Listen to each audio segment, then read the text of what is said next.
जय हिंद साथियों, आज हम बात करने वाले हैं एक नई वैकेंसी, बिल्कुल नई वैकेंसी जो यूपी गवर्नमेंट में अभी आज ही पे अनाउंस की गई है कि ये एक नई प्रकार की वैकेंसी आएगी। तो वीडियो में बने रहिए और देखिए कि इस वैकेंसी में कैसे भर्ती होना है, क्या योग्यता है और क्या क्या चीज़ें इसमें लगती हैं और क्या क्या इसके कार्य हैं और क्या इसकी सैलरी है।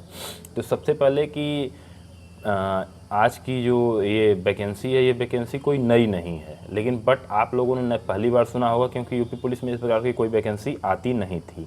लेकिन पहली बार इसकी वैकेंसी आई है। लगभग 1254 पद इसमें सृजित किए गए हैं। तो इसकी जो 1254 पद, इसे 2 चरणों में भरे जाएंगे।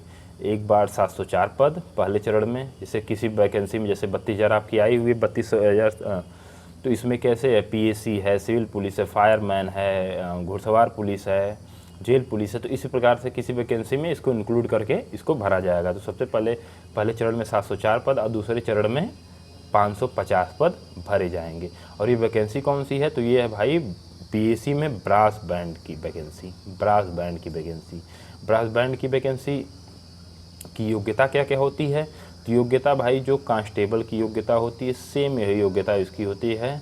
जो जो सैलरी कांस्टेबल को मिलती है, सेम वही सैलरी इसको भी मिलती है। और बस इसका काम थोड़ा अलग है कि जो कांस्टेबल्स ड्यूटी करते हैं जैसे किसी पॉइंट पे, बट इस बार ये जो वैकेंसी आई है, इनमें जो भर्ती होंगे उनका काम सिर्फ होगा बैंड बजाना, ब्रास बैंड बजाना। उसमें भी 2 टाइप के ब्रास बैंड हैं।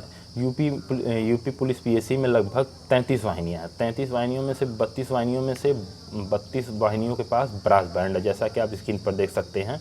आप लोगों ने देखा भी होगा कई जगह परियोजनों पे, किसी के शादी ब्याह या फिर कोई फंक्शन है सरकारी, उसमें आप लोगों ने देखा होगा ऐसे बैंड को। और एक बैंड होता है जो पाइप बैंड होता है, जैसे शहनाई नुमा एक प्रकार का, तो उसे पाइप बैंड होता है। वो लगभग यूपी पुलिस की 32वीं वाहिनी, लखनऊ में मात्र एक है जो सीआरपीएफ की तर्ज पे बनाया गया है। अब पाइप बैंडों का और विस्तार किया जाएगा, ये मुख्यमंत्री जी की प्लानिंग है। तो उनके लिए अलग, अभी तो जो ये पाइप बैंड है उसकी ट्रेनिंग लखनऊ के ही एसएसबी कैंप में चल रही है। बट अब जो नई वैकेंसी अगर आती है उसमें जो भर्ती होंगे तो उनको गुरुग्राम में स्थित सीआरपीएफ कैंप में, जहाँ पाइप बैंड है ऑलरेडी एक, वहाँ लगभग 4 सप्ताह या 1 महीने के लिए उनको ट्रेनिंग पे भेजा जाएगा। अब सबसे पहले जान लेते हैं पाइप बैंड और ब्रास बैंड में क्या अंतर है। तो पाइप बैंड भाई जैसे शहनाई नुमा, मैंने जैसे बैक पाइप लोग बोलते हैं, बैक पाइपर या बैक पाइप, तो वह जो होता है उसे ही पाइप बैंड बोलते हैं। अगर नॉर्मली आप देखते हैं वो बैंड जैसे शादी ब्याह में उसी टाइप का बैंड होता है तो उसे ब्रास बैंड बोलते हैं। तो ये सीआरपीएफ की तर्ज पे यूपी पुलिस में इसकी वैकेंसी आ रही है।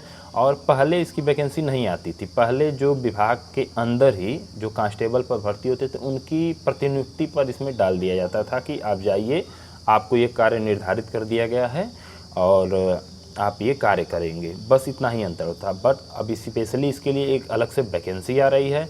तो भाई अब प्रतिनियुक्ति पर से जितने भी लोग हैं उनको हटा दिया जाएगा। वर्तमान में लगभग 681 कार्यरत हैं जो बैंड में कर्मचारी हैं। तो अब जो अगर अलग से वैकेंसी आ रही तो इनका अलग से प्रमोशन भी होगा, अलग से इनका हर चीज़ इनका अलग से होगा, अलग से इनकी इंक्रीमेंट लगेंगे, अलग से जो भी है। तो जो पीएसी ब्रास बैंड संस्था जो बनाएगी जैसे भर्ती में जो सिस्टम है, तो इस प्रकार के अभी बट ऐसा ही है कि जो कांस्टेबल को सैलरी मिलती है वही सैलरी इनको मिलती है, उतनी ही छुट्टियाँ मिलती हैं। काम बस इनका स्पेशली अलग है, बैंड बजाना। ठीक है, तो उम्मीद करता हूँ जानकारी अब अच्छी लगी होगी। इससे संबंधित कोई भी प्रश्न है तो आप कमेंट बॉक्स में पूछ सकते हैं। जय हिंद।